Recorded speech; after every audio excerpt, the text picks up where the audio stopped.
sant yàlla bu baax rek di ko rafetlu ndaxte loolu lañ ñu sant bu dee li nga yor moomuloo ko ay nit la ko dénk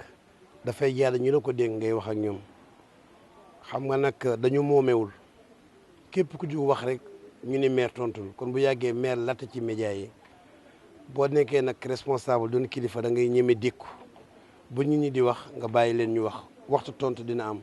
booba léegi nag yéen médias yi dëkk Médina ñu ngi bëgg may wax ci yenn wax yi waaye damaa xam ne boo fekkee nit ki wax na nga tontu ko bu la bëggee cokkaasaat day xëy waxaat moo tax léeg-léeg baax na nga tànqam la tuuti nit ñi xam li xew mais lu mel nii tey tax na officiellement nga wax fa nga war a waxee ndaxte Médina yëpp a daje Médina bi la dénkoon moo dajewaat defal nga leen lañ la dénkoon fi nga ci toll te ba nga ca pare ba wax ba noppi ba lépp leer joxaat nga leen kan moo ci bëgg a tegaat baat kenn tegu ci baat kon ñuy wax ne bi ñuy tëj jotaay bi la ñu wax nit tegaatu ci baat kon lu bari loo xam nit daan na ko wax politique moo daan tax mu koy wax waaye du woon dëgg liy dëgg feeñ na. loolu daan na am nag parce que orientation budgétaire yi daan am yëpp daan naa woote même ministère du sax waroon naa ñëw dañ ko woo réunion daan nañu woote daan nañu woo bàjjenu gox yi imam yi délégué de quartier yi président ASC yi daan na am président zone yi ñëpp société civile bi daan na am mais ren nag dañ ko gën a yaatal. délégation bu daan ñëw benn ñu def ko ñaar mbaa ñett ndaxte buñ ne année électorale dafa métti booy liggéey tey foo teg brique ñu ne élection yee tax te yàgg ngaa teg brique moo tax jaadu woon na ñu fàttali ni biñ ñu fi tegee ba léegi li nga xam ne mébét nañ ko nar koo def tàmbali woon nañ ko mais dafa fekk rek ñu war koo def fu ko yàlla yemale ak ku ko yàlla di dénkaan nga yëgale liggéey bi mais élection duñu teree bañ a liggéey te tamit li ñuy rafetlu mooy li ñun ñi doon wax tuuma yu bari teggi nañ ko war nañu ñëpp ne yàq ñu xaalisu Médina ndax def nañu bilan bi bu ñu demee ba communes yu bëri mënuñoo fay salaire ñii di am problème Médina desal plus de 196 millions ci ay keesam mooy yàq ñu xaalisam parce que ñetti at a ngi nii budget d' investissement nanguwuma koo laal ndax boobu état bi 15 millions lañ doon jox wala 16 millions budget d' investissement ma denc ko ñetti at yu ma laalul dërëm muy 46 millions te ñetti at yooyu xam ngeen investissement am na Médina ñu ngi pavé ñu ngi defari tali ñu ngi defari lampe loolu yëpp wut ay partenaire la ñu may dimbali te du ma laal budget bi tey budget bi nag bu dajaloo ba mat ba ëpp 196 millions ci loo xam ni teg na ci excédent budgétaire ma woo leen ne li des ci budget bi pour déwén lan ngay yaakaar ne buñ ko ci defee moo gën ñu rafetlu ñun ñëpp nii buñ ko dugalee ci santé dina am doole dina am solo ndax PMI Médina ñun ñoo ko moom war nañ koo defaraat ñu ni kon nañu proposer lu mu bon 25 millions ci fonctionnement 25 millions ci investissement muy 50 millions mën a defaraat PMI bi jëndal ko ay matériel recruter ko ay médecins ba waa Médina duñu soxla dem feneen defar ay salle d'hospitalisation yu baax parce que seen nañu nekkee métti na bi loolu weesoo tamit parce que PMI Médina ñu la rappelé nii ci santé daal nañ ci liggéey ordonnance yi mairie bi da ko daan jël en charge bu fekkee ne par exemple hospitalisation ci hôpitaux yu mag yi dañ daan dem ville de Dakar suñu mutualisation ak ñoom wutal la prise en charge médicale yooyu yëpp dañ ko def mais boo gisee kii wax bëgg ma tontu ko du ma ko tontu yooyu ñun waruñu koo feeñal nit ki mënul ñëw nga entré ko hôpital ak feebar ba mu am nga bëgg ndax cokkaas nañ la nga ni monsieur nangam de bi mu amee prostate maa ko yóbbu hôpital sangam ñu faj ko moo tax da ngay wax bay bëgg a dee du ma la faale parce que yooyu homme d'état du ko wax. defal mooy sunu yéene la ñu bëggoon ñun conseil bi partenaires yi ànd nañ ci ñun mooy priorité déwén bi nekk santé nekk éducation renforcement sécurité publique bi ak cadre de vie bi gën a baax pour ma détailler la ko maanaam mbirum santé bu neexee yàlla ci PMI Médina kese la ñuy dugal 50 millions mais budget bi du 50 millions PMI rek moo ci am loolu kon budget bi nëpp 80 millions parce que bu dul PMI am na ordonnance yu ñu jël en charge am na prise en charge am na leneen mais PMI Médina kese dina jël 50 millions parce que war nañoo dimbali tamit yéen hôpital yu ndaw yi ak dispensaires yu ndaw yi nekk biir Médina bu loolu passé li ci gën a am doole mooy éducation bi école yi dañoo soxla ndimbal 80 millions tey ñu fas yéene ko dugal ci biir école yi cantine scolaire yi ñu defaraat ko tey boo ko waxee c'est normal am ñu yuuxu ñi bëgg a nekk maire wala ñu bëgg a campagne loolu xam nañu investissement boobu bu amee avant élection pour ñun ñi jàpp nañu ni seen défaite la ndax loolu lañ naroon a campagne mais yàlla moo dogal lañ doon dajal yi doog a mat fii la ko yàlla tuddee léegi nag école yëpp bëgg nañ leen defar table banc yi baax mu mel ni ba kenn dootul bëgg a yóbbul sa doom école privée dañoo bëgg école Médina yi baax ba kenn dootul bëgg a yóbbu sa doom école privée am na ñu am expérience su cantine scolaire ku mel ni sama xarit Ousmane Kanté dinañ ko jël yeneen xalaat école bu nekk xale yi bëgg a yendu lekk ga ñu ko fay lekk kenn dootul jënd lekku mbedd ba mairie bee koy financé uniforme yi ñu nuroo la yére ba ki néew doole ak ki am doole doo ko xam ci seen i yére ñu jàppale leen baax fourniture scolaire yi tamit dinañ ci dugal lu bëree bëri jàppale élèves yi donc yooyu yëpp ren ci budget ren bi fas yéene nañ ko su ma naan cadre de vie tamit sécurité publique dégg ngeen li commissaire wax mais nemmeeku nañ ko manque de moyens dinañ waxtaan ak commission finance bi bu jëree ñu wutal leen dotation carburant pour raafal yi ak ronde yi gën a bëri bu jëree tamit ñu wut yeneen oto dimbalee leen ko pour aussi sécurité Médina parce que Médina 4 kilomètres carrés la mais presque 200 000 habitants la dafa dem ba ëpp seen loxo am na ñoo xam ne dëkkuñu Médina mais fa la ñuy defee ndax lu bon ndax chinois yi fa dëkk ak leneen kon loolu yëpp tenir nañ ci compte buñ jubloo ci li nga xam ne mooy mbirum cadre de vie bi waxtaan nañ ci lu bëri parce que am na ñoo xam ne dañ doon politiquer bâtiment yi menacé ruine te yaakaar naa ni il fallait tey ñu rappeler leen ni yow mi moom sa kër bu menacé ruine yaa ko war a daaneel te daaneel kër du da ngay xëy daaneel ko am na procédure yow bi ñu ñëwee ba déclaré ni sa bâtiment daa menacé ruine jox nañ la sommation ni la daaneelal jox la autorisation pour nga démolir nga traîner les pieds ñu def la mise en demeure mais am na ñoo xam ne la kër famille laa moom moo ko mën kese ak loolu ak loolu mais dafa am fu muy toll foo xam ne bu ñu nangul exécuter tey fa la ñu toll 86 bâtiments yi menacé ruine topp nañ leen bay bëgg a dee 6 rek moo ci deñ kon tey wax naa leen ni ren nag moom balaa nawet bi am na bâtiment yoo xam ne bu ko seen borom daaneelul mairie bi ñuul ay pexe daaneel ko daaw jubluwuñ ci woon ndax daaw amuñu woon budget boobu dégg naa ñu ciy wax mais mairie dafa organiser mairie li nga xam ne da nga ko war a def ci at mi day nekk ci sa budget boo voté avant kon tey ngi naan bâtiment baa ngi daanu xanaa mairie bi gis ko mais bu nekkul ci budget bi ni ko mairie bi daanele dafa nekkul woon ci budget bi waaw loolu la moo tax baax na yu mel nii man nangu entretien bi pour nit ñi xam parce que du bâtiment bu yëngatu rek mairie bee koy daaneel borom a koy daaneel bu procédure yi jeexee ba ñu gëm ne mënu ko te mu ngi constituer un danger public ñu wut ay pexe daaw bëggoon nañu pexe ba dem nañ ci ministre bi dem nañ ci préfet dem nañu fu ne mais jéemuñ ci dara ñoom tamit wax naa ko bi réussir ba balcon bi daana ba rey fa nit ci kanamu préfet laa ko ni jox nañ leen 86 bâtiments yi menacé yéen a ci deful dara ñëwaat nañu laajaat na liste bi y a 2 mois joxaat nañ leen ko mais man leen ren nañ ci am lu ñu dugal foofu bu ñu demee balaa nawet bi bâtiment bu ñu yaakaar ni bu daanoo lor ay kër yi mu dendal ci pexe mairie ñu dindi ko moo tax baaxoon nañu waxtaane ko ci jotaay bu mel nii gindi ñin ñi ni bi yàgg nañ koo bëgg mais nekkul woon ci budget daaw bi te borom a ko waroon dindi bi loolu passé tamit ñu wax ci voirie bi Médina tey suñu équipe municipale bi ñu fi nekkee léegi fexe nañu tali Médina yëpp defar nañu ko juróom-benni tali mbedd la goudron jaaragul te ren dinañ defar fukki tali maanaam am na tali yu yàqu woon ñeent yu yàqu woon dinañ ko defaraat juróom-benn yi des ba Médina fépp am tali parce que tey boo xoolee rue 33 bi côté Layène bi diggante 20 ak 22 yu ndaw la tronçon boobu la ñu laalagul woon boo demee côté rue 6 bi rue 17 boobu la ñu laalagul woon nga dem par exemple cimetière nga dem kii Saint-Laurent église bi ci gannaaw noonu la ñu laalagul woon donc quelques mbedd la juróom-benn rek la woon te ren kon dinañ am 100% mbedd Médina yëpp kon ci suñu mandature goudron dina fa jaar point lumineux Médina yëpp defar nañu ko éclairage public bi ba tey sax commencé waat nañu ak coopération bi ñu am ak ville def solaire yu bëree boo demee terrain Gibraltar def nañ fa 18 solaire nga dem yoonu Almere yi def nañ fa solaire yu bëree bëri nga dugg école Médine doole nañu solaire yi bu baax a baax donc éclairage public nekkatul problème mu Médina léegi point lumineux yëpp baax na xanaa lampe brûlée wala ñu sàcc câble yi mbaa yooyu ñuy réparé mais tey Médina amatuñu problème point lumineux donc loolu mooy éclairage public bi léegi li jëm ci jeux olympiques yi tamit waxtaan nañ ci parce que jeux olympiques yi xéewal la ñuy indil parce que daan naa xeex ci dina fi séeréer yi jóge ndax fa ñu nekk noonu baaxul ndax amul sécurité cordonniers yi li ñuy génn dafa bari léegi JOJ yi occasion la moom mu waxtaan ak ñooñu ñëpp ba ku ne mu nangu la indemniser lu ko jar ba ñoom ñëpp d'accord nañ jóge fa liñ ko renvoyé mooy sama problème mais nëga nii waroon na fekk ñu jóge foofu yëpp foofu leer naññ te JOJ yi nee nañu mbedd mu jëm ci stade Iba Mar ba 2 kilomètres ñoo koy defar kon loolu mooy rue du Sud bi dinañ ko defar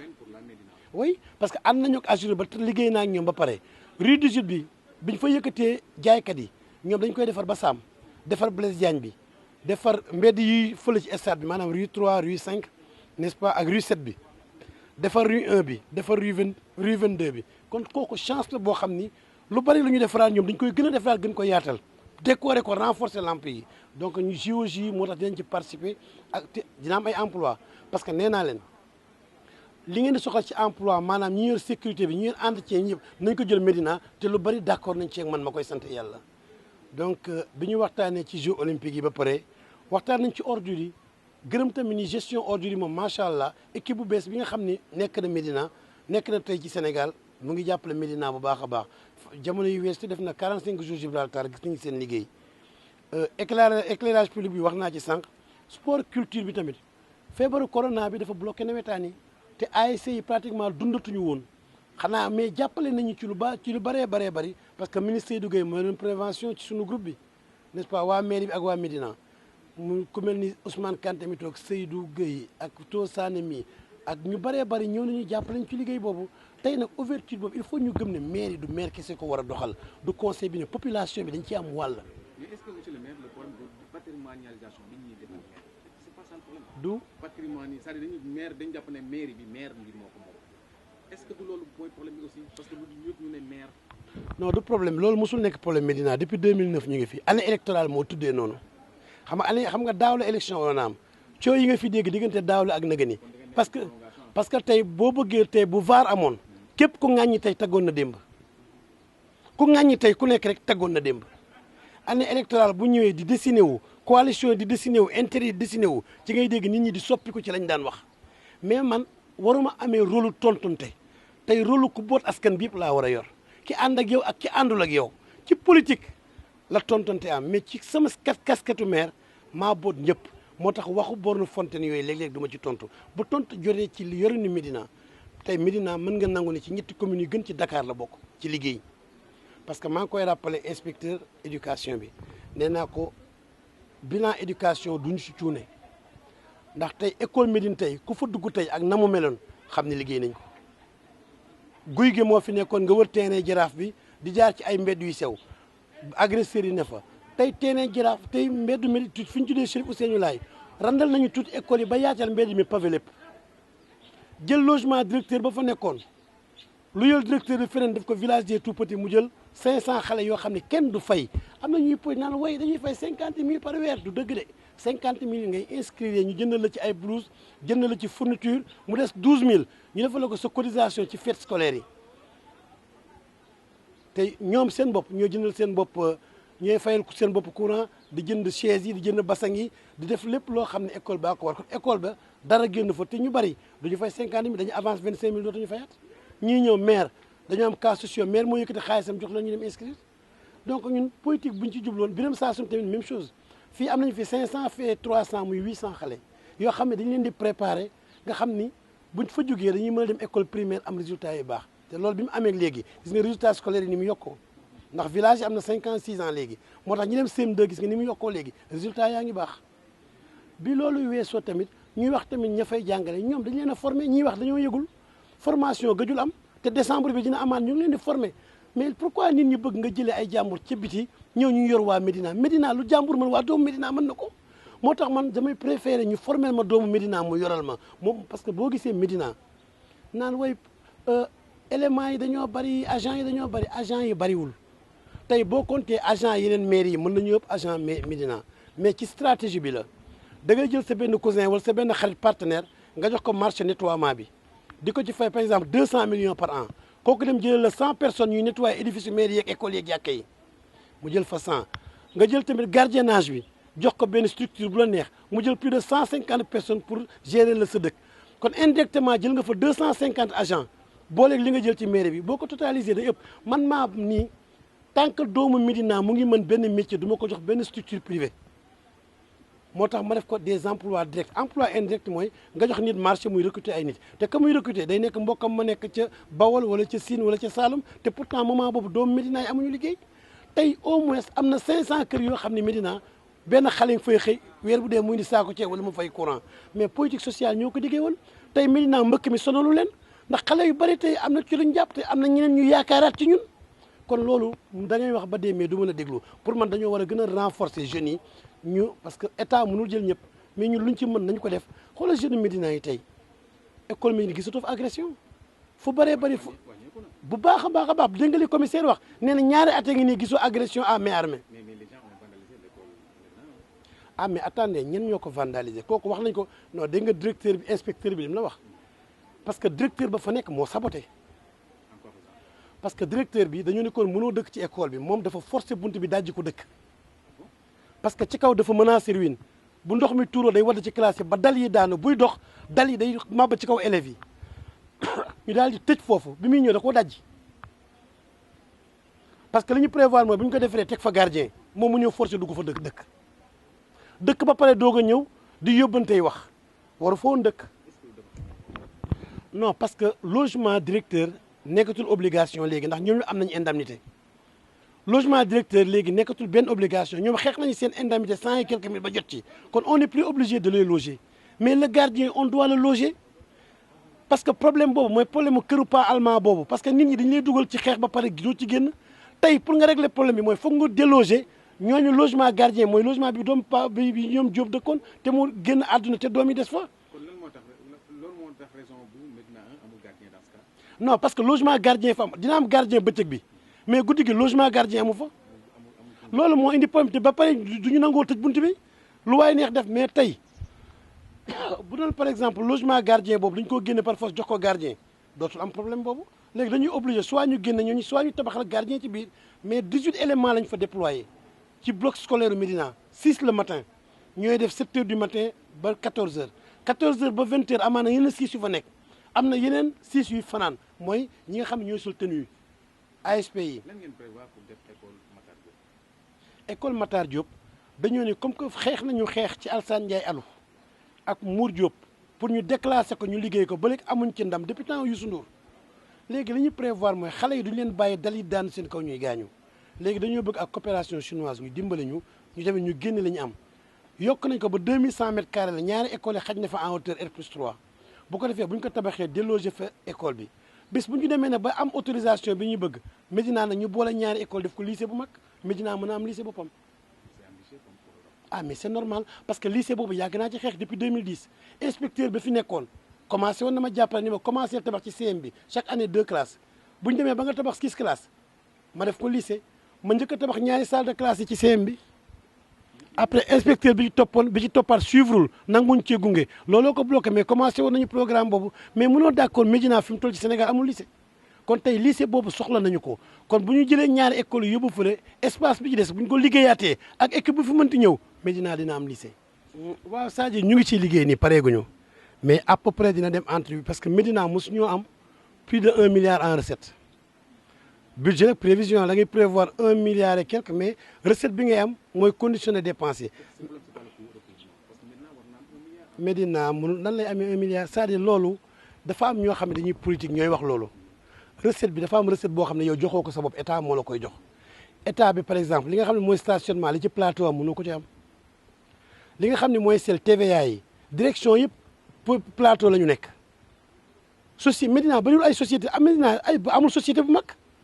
Médina amul société bu mag dañ naan société Médina amul société industrielle yu mag donc Sénélec par exemple taxe Sénélec yi courant bi la plateau di am 1/8 bi Médina amu ko ndax Médina bul fàtte ne 4 kilomètres carrés kese la te xaaju Médina du ay dëkkuwaay boo jëlee rue 1 bi par exemple Malick Sy gis nga li poste Médina jël foofu yëpp xam nga lu bari la nga jéggi ko polyclinique jël la ca des nga jéggiwaat polyclinique RTS jël la ca des nga jéggi RTS mairie DAU jël ay Hann Bel-Air ay HLM ñooñu ëpp TVA kon li nga dul jox sa bopp nga xam ne état la koy jox ni la lii nga ci mën a am kon du yow yaa naan dama koy yokk moomoo ko lan nga mën a yokk mooy recette bi nga xam ne recette locale la bi ngay jël ci biir te bi ñuy jël mairie bi budget 300 millions lañu fi fekk jamonoy Pape Mamar 500 millions la kon bu ñu ko yóbbee ba 900 millions te Pape Mamar 500 millions la woon mais daanuñu am 400 millions mais tey bu ñu demee ba doubler ko ba tripler ko ñu ngi góorgóorlu doo xaj ni ki na même Tilène mooy lan mais Médina marché Tilène kese la yor te marché Tilène kaay ma xamal la marché Tilène tey boo laalee ñëpp wax cantine yi fay ñu 100000 fay ñu 200000 cantine yi 6000 ak 9000 la ñuy fay rare cantine mooy fay 12000 jamono yi wees yéen ngi dégg naan dañoo tëj jàkka def ko cantine dañoo tëj jàkka mais nag nit ki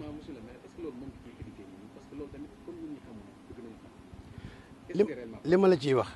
du dossier bu bees jamonoy Biram Saasum la ñu commencé liggéey boobu woo Alaaji Baye Daam Jëm yàlla na ko yàlla yërëm mu woo ñaari imam yi ni leen nañu waxante dëgg l'islam dafa am lu mu dégle jàkka ak jàkka dafa war a am distance jàkka jii ngeen naan jàkka mairie mënul nekk jàkka ndax jàkka lawbe yi matul ak moom sax juróomi kër doxul seen diggante te jàkka ji biñ ko fiy def vraiment du woon pour jël tali bi yëpp heure julli ba kenn du mën a jàll te nodd maire bi ci service yi boo noddee mu nekk nii moo tax maa ni dootul nekk jàkk espace de prière lay nekk parce que jàkk boo ko diggee mooy di nga fa julleel néew di nga fa def ay takk di nga fa def ay yenn yi loolu mooy jàkk espace de prière moom ci aéroport yeeg société yeeg lépp